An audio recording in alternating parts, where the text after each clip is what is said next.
Namaste, I'm Dr. Robert, and today my subject on 5-ish Minutes with Dr. Robert is Vishnu.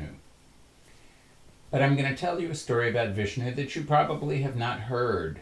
A story about when Vishnu beheaded himself, or rather was beheaded by his own bow. This story comes from the Shatapatha Brahmana. A Brahmana is a text that is associated with the Vedic text, and it's meant to be used to facilitate the sacrificial ritual that may be associated with that Vedic text. In this case, the Shatapatha Brahmana, the Brahmana of 100 paths, is associated with the Shukla Yajurveda. There are two recensions of the Yajurveda, the Shukla and the Krishna. The Shukla Yajurveda is mostly in northern India. The Krishna Yajurveda is mostly in southern India. Maharashtra, being kind of in the border between the two, has both Shukla and Krishna Yajurvedans in it. So what's interesting about the Shatapatha Brahmana, well, there are many things that are interesting about it, and if you want to know more about it, please read the book Ardor by Roberto Calasso. One of the things that's interesting is that Vishnu is very much mentioned in the Shatapatha Brahmana. In Vishnu earlier is not so important. He is a solar deity. But in the Shatapatha Brahmana, the first 5 of the now generally regarded as 10 avatars of Vishnu are specifically mentioned. That would be Matsya, Kurma, Varaha, Narasimha, and Vamana.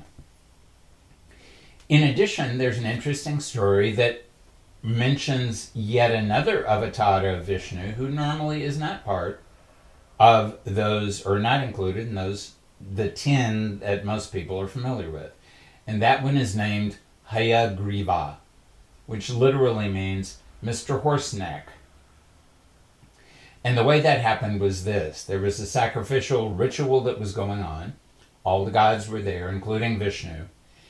And for reasons that are obscure at best, Vishnu had worked very hard and he had fallen asleep with his head on his bow. And the name of his bow is Sharanga. And Sharanga comes from the word Shringa, which means a horn. So either the bow was made out of horn, or it somehow symbolized as a horn, or something. In any event, the head was on Sharanga, and Brahmā, the creator, instructed either an ant or a termite, or some ants or some termites, to go and gnaw through, eat through the bowstring of the bow. So when the bowstring was eaten through, as you know, and when a bow is strung, it's under pressure, the pressure was released and the bow itself chopped off Vishnu's head. And then they replaced Vishnu's head with the head of a horse, and he became Hayagriva.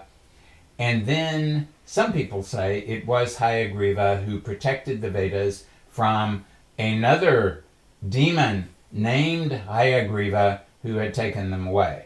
Vedic mythology is not always easy to understand. What we can say, however, is that the Shatapatha Brahmana in several locations identifies Vishnu with the sacrifice. It's also important to remember that a horse sacrifice was one of the, if not the major sacrifices in the Vedic sacrificial menu. So somehow, sacrificing himself, Vishnu facilitated his own evolution in the direction of who he is today, which is the major, or one of the 3 major deities of the Hindu pantheon. And all because some ants, or possibly termites, gnawed through his bowstring and chopped his head off. This is Dr. Robert saluting Lord Vishnu.